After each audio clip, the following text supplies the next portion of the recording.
যুবকদের সমস্ত problems solve করার জন্য আপনারা অনেক ট্র্যাক দেখাতে পারেন, আমি আমার জায়গা থেকে মাত্র 2টা সলিউশন দেবো। কয়টা ভাই? এই 2টার উপর আমল করেন, 40 দিন আমল করবে। কয়দিন? প্রেসক্রিপশন করছি, মাত্র 40 দিন। যদি 40 দিন আমল করার পরে যুব সমাজ এখান থেকে বের না হতে পারে, তারপরে আমার সাথে যোগাযোগ করেন, আমার কথা বলেন যে ভাই আপনার কথা কাজ হয় নাই, এটা বলে দেখেন। লক্ষ লক্ষ যুবকের জীবন এভাবে চেঞ্জ হয়েছে, লক্ষ লক্ষ, একটা দুটা না। ইনশাল্লাহ আপনারটাও হবে। লক্ষ লক্ষ যুবকের জীবন পরিবর্তন হয়েছে এবং এমন এমন জায়গায় গিয়ে এই কথাগুলো পড়ছে, আমিও জানি না কোথায় গিয়ে কথাগুলো পড়ছে। আমি জাস্ট 2টা সলিউশন বলবো, অনেক বেশি কথা বলবো না। প্রিয় যুবক ভাই, আপনার সলিউশন এই বেকারত্ব, মাদক, মেয়ের প্রতি আসক্তি, হতাশা, চাকরি না পাওয়া, এই যে ব্যাপারগুলো, পারিবারিক চাপ, তারপরে আপনি মাঝে মাঝে হয়তো একটু এগ্রেসিভলি একটু গুন্ডাগার্দি করছেন, নাউজুবিল্লাহ, এই যে প্রবলেমসগুলা, এগুলো সলভ আপনাকে 2টো জিনিস করবে। এক, আপনি জাস্ট 5টা ওয়াক্ত নামাজ জামাতে পড়ার চেষ্টা করেন। একটা 5 ওয়াক্ত মানে 5 ওয়াক্তই, মানে আপনাকে ফজরে উঠতে হবে, এশার নামাজও পড়তে হবে। ফজরে উঠতে হলে যদি আপনাকে সারাটা জেগে থাকতে হয় তাহলে জেগে থাকবেন, যদি আর্লি ঘুমাতে হয় তাহলে আর্লি ঘুমাবেন। 2টা সলিউশন। মানে এখন তো অনেকেই রাত চলে যায় 3টা, 3:30, 4টা পর্যন্ত জেগে থাকে, কারণ এখন তো দিন রাত হয়ে গেছে, রাত দিন হয়ে গেছে, তাই না? এটা ক্ষেত্র বিশেষে জায়েজ হতে পারে, কিন্তু সবসময় এটা করা যাবে না। যেমন রমজান মাস, দেখা যায় রাতের বেলা অনেকে ইবাদত করে না, একবারে ফজরের নামাজ পড়ে হয়তো জিকির আজকার তেলাওয়াত করে মানুষ ঘুমায়, এটা আলাদা বিষয়, কিন্তু সারা জীবন তো এই কাজটা করা যাবে না, যাবে? তো আর্লি ঘুমানোর চেষ্টা করা ভালো। যদি না পারেন, যদি আপনার রাত জাগতেই হয়, তাহলে ফজরের নামাজটা পড়ে অ্যাটলিস্ট ঘুমাবেন, ঠিক আছে? 1 নাম্বার 5 ওয়াক্ত নামাজ জামাতে, যদি জামাত না পান বাসায়, যদি জামাত না পান তাহলে পরবর্তীতে কাউকে নিয়ে জামাত করে নেবেন। একবারই পান নাই, ঘুমিয়েছিলেন, কোনো সফরও ছিলেন ইত্যাদি, আপনি একা হলেও পড়ে নেবেন। 5 ওয়াক্ত নামাজ ছাড়বেন না, ওয়াদা করেন আজকে 5 ওয়াক্ত নামাজ কেউ ছাড়বেন না, ওয়াদা করেন। আল্লাহ পাক কবুল করুন, বলি আমিন। এই নামাজ, ইন্না সালাতা তানহা আনিল ফাহশাই ওয়াল মুনকার, আল্লাহ পাক নিজে বলেছেন এই নামাজ সমস্ত পাপের কাছ থেকে তোমাকে দূরে রাখবে ইনশাআল্লাহ, ইনশাআল্লাহ। আর একটা কথা মনে রাখবেন, যে নবীর শান শওকত নিয়ে আমরা আলোচনা করেছি এবং করতে যাচ্ছি, রাসূলুল্লাহ সাল্লাল্লাহু আলাইহি ওয়াসাল্লাম মুমূর্ষ অবস্থায়, একদম মুমূর্ষ অবস্থায় উম্মতের জন্য যে নসিহতগুলো করেছেন, তার মধ্যে একটা হচ্ছে আসসালাত ওয়া মা মালাকাত আইমানুকুম, নামাজের ব্যাপারে যত্নবান হও এবং তোমাদের অধীনস্থদের ব্যাপারে যত্নবান হও। এই 2টা কথা। শেষ ওয়ার্ড মানুষ কি বলতে পারে? আপনার বাবা যখন ইন্তেকাল করেছেন, হয়তো শেষ কথা বলেছেন তোর মাকে দেখিস, ঠিক আছে, তোর বোনদেরকে দেখিস, বাবা আমার এই বিষয়গুলো আমি ছেড়ে গেলাম, তুই দেখিস। আচ্ছা, আছেন এমন মা, অনেকে চলে গেছে, মা শেষে বলেছে বাবা ছোট বোনটাকে দেখিস। আপনি লাস্ট কথাকে কত বেশি গুরুত্ব দিয়েছেন? যাদের পিতা মাতা চলে গেছে এবং শেষ সময় তারা কাছে থাকার সৌভাগ্য ছিল, তারা কিন্তু বুঝতে পারে শেষ কথার কত গুরুত্ব আছে কি নাই, গুরুত্ব আছে কি নাই। শেষ কথা মানুষ সবচেয়ে কঠিনভাবে মনে রাখে কি না? নবী সাল্লাল্লাহু আলাইহি ওয়াসাল্লাম আমাদের সবার নেতা, আমাদের নবী, আমাদের আদর্শ, আমাদের সবচেয়ে উসওয়াতুল হাসানা, যাকে আল্লাহ পাক এই পুরো রাহমাতুল লিল আলামিন হিসেবে সৃষ্টি করেছেন।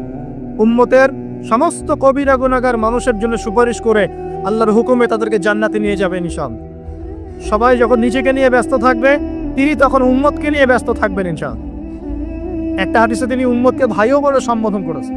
কাশ আমি যদি আমার ভাইদেরকে দেখতে পেতাম, হাদিসে সহিহ, কাশ আমি যদি আমার ভাইদেরকে দেখতে পেতাম। সাহাবীরা বলছেন আমরা কি আপনার ভাই নই? নবীজি বলছেন না, তোমরা আমার সাহাবী। আমার ভাই তারা যারা আমার পরে আসবে, তোমাদের পরে আসবে, আমাকে না দেখেই ঈমান নিয়ে আসবে ইনশাআল্লাহ। এখানে কি আপন ভাই বোঝানো হচ্ছে? সেটা বোঝানো হচ্ছে না, এখানে বোঝানো হচ্ছে কাছের, আমার আত্মার সাথে সম্পর্ক ওদের। আমাকে না দেখেই তারা আমার প্রতি বিশ্বাস করবে ইনশাআল্লাহ। করবে কিনা? আমরা কি দেখেছি নবীকে?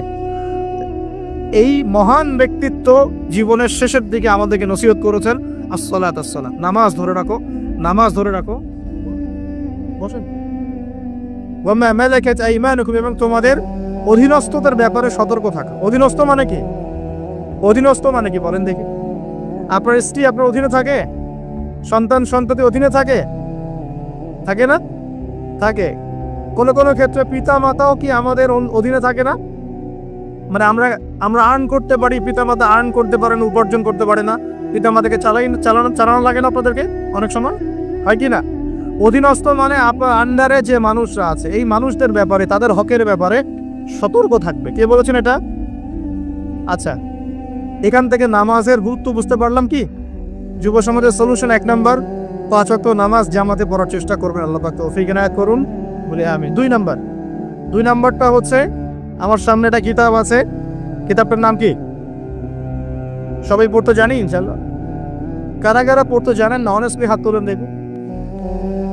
জানেন না? আপনারাই জানেন না? আচ্ছা ঠিক আছে, বসেন, শরমের কিছু নাই।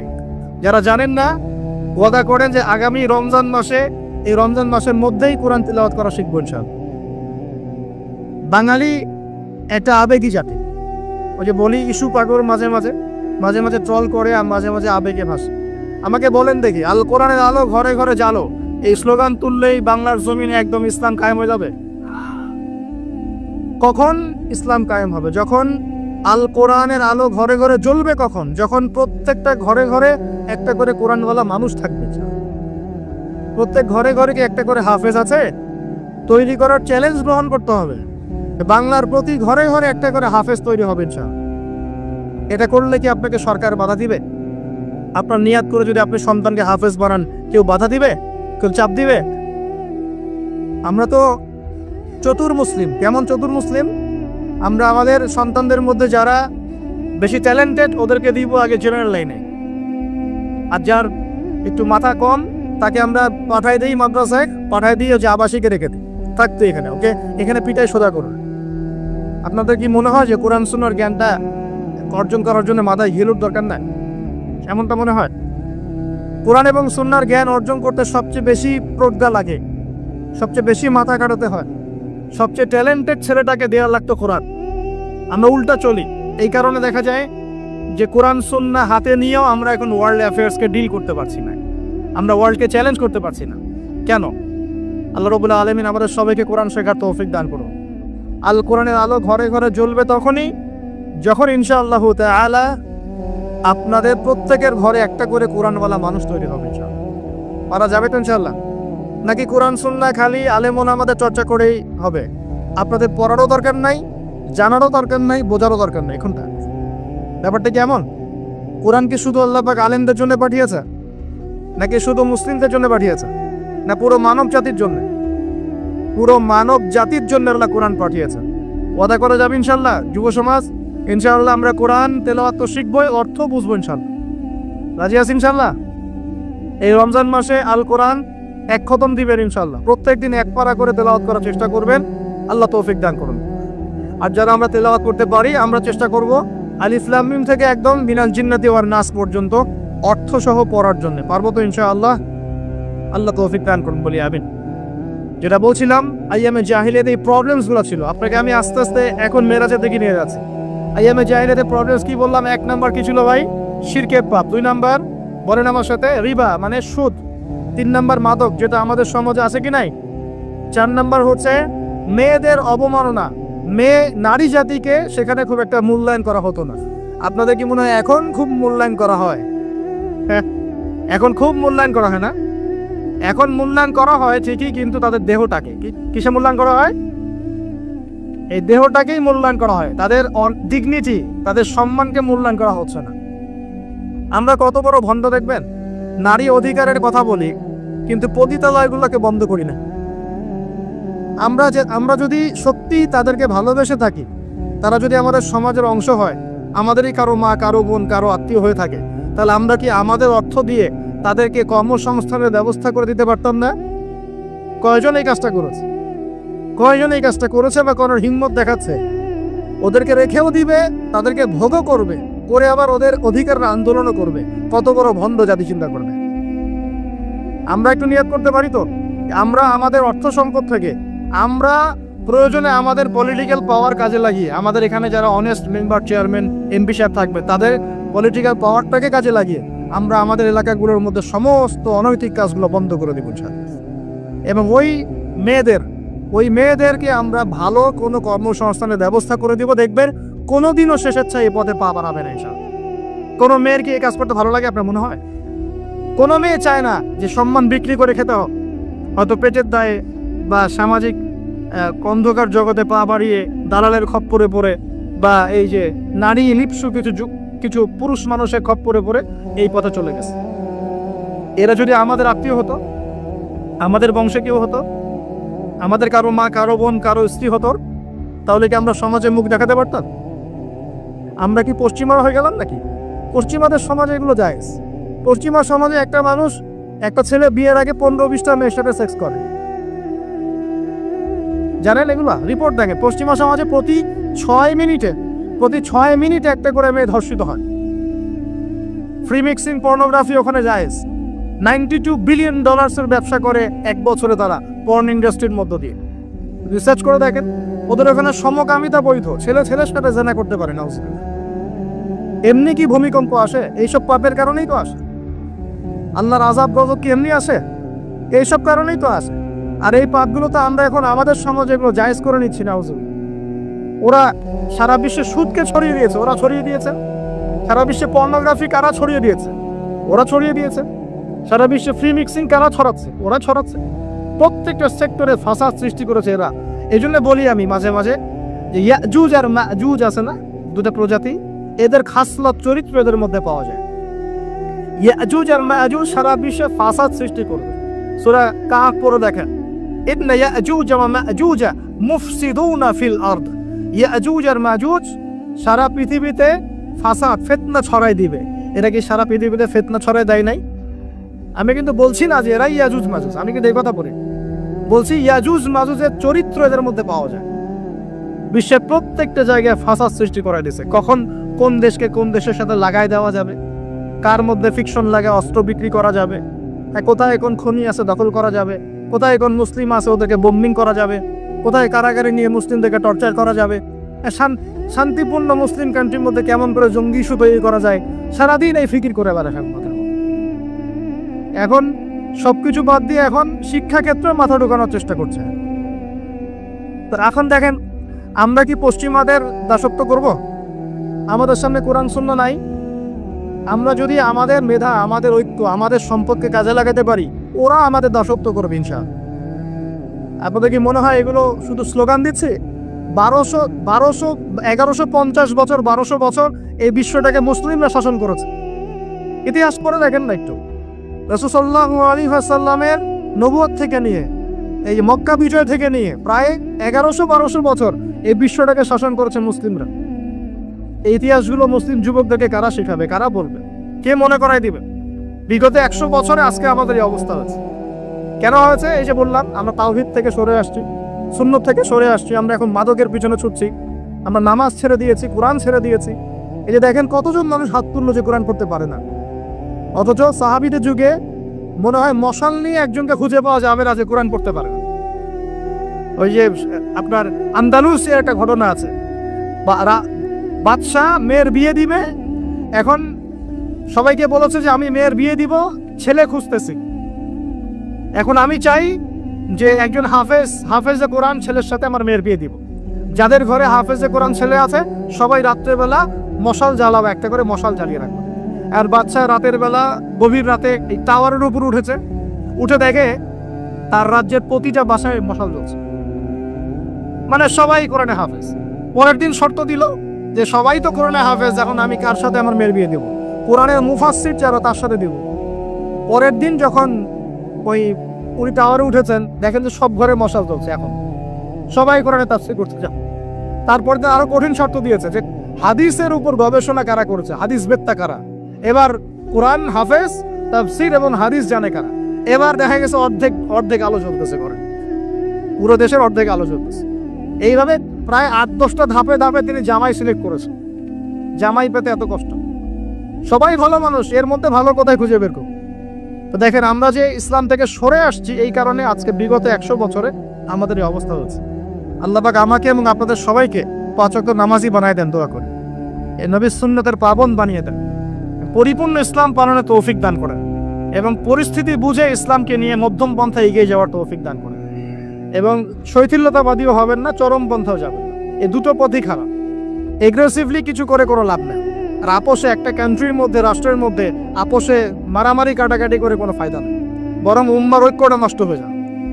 বরং সবার জন্য শুভ কামনা রাখবেন, সবাইকে সবার জন্য দোয়া করবেন। কারো যদি ভুল হয় সেটাকে গঠনমূলকভাবে মন থেকে মহব্বত নিয়ে ধরা দেওয়ার চেষ্টা করবেন। আল্লাহ রাব্বুল আলামিন আমাদের সবার মধ্যে ঐক্য দান করুন বলি আমিন।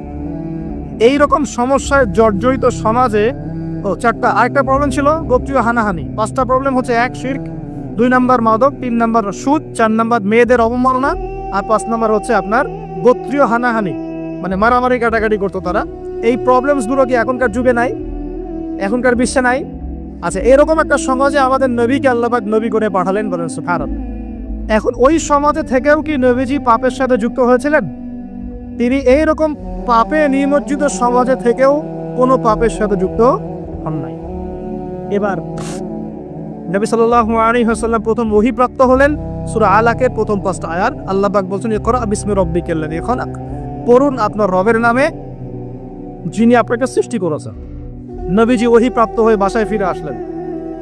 বাসায় এসে খাদিজা রাদিয়াল্লাহু আনহাকে বললেন, এই ঘটনা ঘটেছে, গুহার মধ্যে ফেরেশতা একজন এসেছিলেন, আমাকে জোরে চিপে ধরেছেন, ছেড়ে দিয়েছেন, ছেড়ে বলেছেন ইকরা, আপনি পড়ুন। আমি বলেছি মা আনা বিকারি, আমি তো পড়তে জানি না। আবার চিপে ধরেছে, আবার ছেড়ে দিয়েছে, বলছে পড়ুন। নবীজি বলছেন মা আনা বিকারি, আমি তো পড়তে জানি না। আমাদের নবীজি কিন্তু পড়তে জানতেন না। আবারও বলছেন ইকরা, পড়ুন। নবীজি বলছেন মা আনা বিকারি, আমি তো পড়তে জানি না।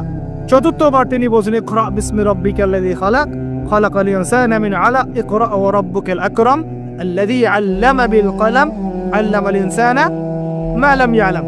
এবার খাদিজা রাদিয়াল্লাহু আনহা তিনি মুসলিম হয়েছেন, তার চাচাতো ভাই ওয়ারাকা বিন নাফেলের কাছে নিয়ে গেছেন। তিনি বলেছেন যে হ্যাঁ, তোমার কাছে যে এসেছিল তার নাম নামুস, মানে জিবরাইল আলাইহিস সালাম। তুমি নবুয়ত পেয়েছো, এখন তোমার এলাকার মানুষ তোমাকে বের করে দিবে। নবীজি বলছেন আমার এলাকার মানুষ আমাকে বের করে দিবে? আওয়া মুখরিজিয়াহুম, তারা কি আমাকে বের করে দিবে?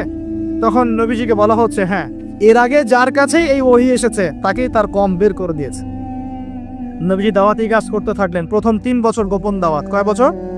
প্রথম 3 বছর গোপনে দাওয়াত। এই 3 বছরে তৈরি হয়েছে আবু বকর সিদ্দিক, আপনার উসমান বিন আফফান, আব্দুর রহমান বিন আউফ, তালহা বিন উবাইদুল্লাহ, জুবাই বিন আওয়াম, হ্যাঁ, এই যে যায়েদ ইবনে হারাসা, বেলাল আল হাবাশি, এরকম সাহাবী, আব্দুল্লাহ বিন মাসউদ, জাফর ইবনে আবি তালেব, আলী ইবনে আবি তালেব, এমন প্রায় 40 থেকে 80 জন সাহাবী ইসলাম কবুল করেছেন, বলেন আলহামদুলিল্লাহ।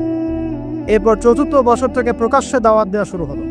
যখনই প্রকাশ্যে দাওয়াত দেওয়া শুরু হলো, তখনই নবী সাল্লাল্লাহু আলাইহি ওয়াসাল্লামের প্রতি জুলুম, নির্যাতন চাপিয়ে দেওয়া, শারীরিক নির্যাতন, মানসিক নির্যাতন, অর্থনৈতিকভাবে বয়কট করা, হ্যাঁ, তারপরে কখনো কখনো এই যে মাথার উপরে উটের নাড়িভুড়ি চাপিয়ে দেওয়া হয়েছে, কখনো তাকে আঘাত করা হয়েছে, কখনো কি করা হয়েছে সামাজিক্যালি সোশ্যালি বয়কট করা হয়েছে, কখনো তাকে গালিগালাজ করা হয়েছে। আমি দেখেছি তাকে ইন টোটাল প্রায় 15 থেকে 16টা গালি খেতে হয়েছে। আমাদের নবীজিকে, যার সামনেও কোনো গোনা নাই, পিছনেও কোনো গোনা নাই, এই ব্যক্তিকে জীবনে প্রায় 15 থেকে 16টা গালি খেতে হয়েছে। মানুষ তাকে বলেছে কাযযাব, মিথ্যাবাদী, মহামিথ্যাবাদী, সাহের, জাদুকর, ফারিকুল জামাআ, ঐক্য বিনষ্টকারী, হ্যাঁ, মাজনুন, পাগল, জিনগ্রস্ত ইত্যাদি মানুষ তাকে এসব কথা বলেছে। আমাদের নবীজিকে মানুষ এই কথা বলেছে। এখন আমাদের সমাজে একটা প্রচলন ঘটেছে, সে খারাপ না হলে কি মানুষ এমনি খারাপ বলে? এরকম আছে না? খারাপ না হলে কি এমনি জুলুম আসে? এরকম বিশ্বাস আমাদের মধ্যে আছে। আমাদের নবীজিকে হকের উপর থাকার পরেও জীবনে প্রায় 15 থেকে 16টা গালি খেতে হয়েছে। তারপরে আমি স্টাডি করে দেখেছি, তাকে জীবনে প্রায় 14 থেকে 15 বার মানুষ হত্যা করার চেষ্টা করেছে। কতবার?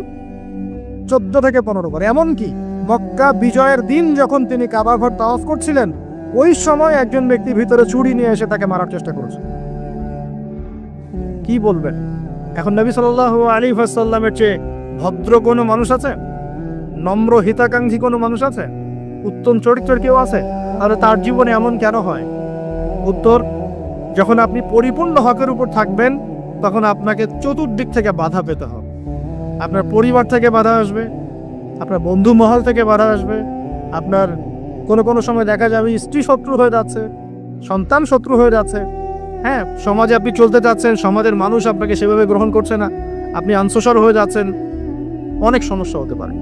তবে এরপরেও কি হক ছেড়ে দেওয়া যাবে? আল্লাহ পাক সবাইকে হকের উপর থাকে তৌফিক দান করুন। এখন এইভাবে চলতে চলতে এক পর্যায়ে নির্যাতনের মাত্রা এত বেশি হলো যে সাহাবীরা নবীর কাছে এসে বলছেন, ইয়া রাসূলুল্লাহ, তাদের প্রতি বদদোয়া করেন যাতে আল্লাহ তাদেরকে ধ্বংস করে দেন। তখন নবীজি বলছেন, দেখো তোমরা খুব তাড়াহুড়া করছো, আমি তোমাদেরকে জানিয়ে দিচ্ছি আল্লাহ পাক এই দিন ইসলামকে মাশরিক মাগরিব পর্যন্ত পৌঁছে দিবেন। এমনকি একটা কাঁচা ঘর, একটা পাকা ঘর বাদ থাকবে না যেখানে আল্লাহ পাক লা ইলাহা ইল্লাল্লাহ কালিমা ঢুকিয়ে দিবেন না। কিন্তু তোমরা খুব তাড়াহুড়া করছো। তখন তিনি সাহাবীদেরকে বললেন, তোমরা আবিসিনিয়ায় হিজরত করো। কোন জায়গা ভাই? আবিসিনিয়া কোন দিকে এখন? এই যে ইথিওপিয়া নাম শুনে, ইথিওপিয়া, ইরিত্রিয়া নাম শুনেছেন? এই জায়গার ছিল আগে আবিসিনিয়া। সেখানে একজন বাদশা ছিলেন, তার নাম বাদশাহ নাজাশী। কি নাম? বাদশাহ নাজাশী। এবং তিনি কিন্তু খ্রিস্টান ছিলেন। এই সমকামীদের মতো খ্রিস্টান ছিলেন না, যারা ঈসা আলাইহিস সালামকে আল্লাহর সন্তান বলে এই রকম খ্রিস্টান ছিলেন না। তিনি একজন সৎ খ্রিস্টান ছিলেন। নবীজি নিজে বলেছেন যে বাদশাহ নাজাশীর দরবারে তোমরা যাও, সেখানে কোনো মানুষ জুলুমের শিকার হয় না। নবী স্টেটমেন্ট দিচ্ছেন তার সম্পর্কে। এমনকি এই ব্যক্তি যখন মারা গেছেন তখন আমাদের নবী তার গায়েবানা জানাজার নামাজও পড়িয়েছেন। চিন্তা করতে পারেন? ওইখানে জাফর রাদিয়াল্লাহু আনহু সাহাবীদেরকে নিয়ে হিজরত করেছেন এবং তারা সেখানে থাকতে লাগলেন, তাদের কোনো ক্ষতি হয়নি। এরপর নবী সাল্লাল্লাহু আলাইহি ওয়াসাল্লাম তায়েফে গিয়েছেন। কোথায়? তায়েফ। তায়েফে তিনজন বড় বড় গোত্র নেতা ছিল। কয়জন ভাই? এগুলো শিখে নেন ক্লাসের মতো। একজনের নাম ছিল আব্দে ইয়ালাইল। কি নাম? আব্দে ইয়ালাইল। একজনের আব্দে মাসউদ, আর একজনের নাম হচ্ছে হাবিব বিন আমর। এই তিনজন বড় বড় গোত্র নেতা ছিল। থাকে না কমিটির নেতা বড় বড়, এরকম তিনটা নেতা। এরা যদি ইসলাম কবুল করতো তাহলে তায়েফবাসী সবার সাপোর্ট নবীজি পেতেন, সবার সাপোর্ট নবীজি পেতেন। কিন্তু এই তিনজনের কেউই ইসলাম কবুল করে নাই, বরং তায়েফবাসীদের মধ্যে ছোট ছোট যুবকদেরকে লেলিয়ে দেওয়া হয়েছে নবীজিকে মারার জন্য। তারা নির্মমভাবে আমাদের নবীকে আঘাত করেছে, পাথর দিয়ে আঘাত করেছে এবং দাড়ি মাথা ফেটে এই দিক দিয়ে রক্ত পড়তে পড়তে পায়ের জুতা পর্যন্ত আটকে গিয়েছিল। আমাদের নবী ইসলাম এমনি এমনি আসে নাই। আমরা তো ফ্রি ইসলাম পেয়েছি, বুঝতে পারিনি ইসলাম কেমনে আসছে।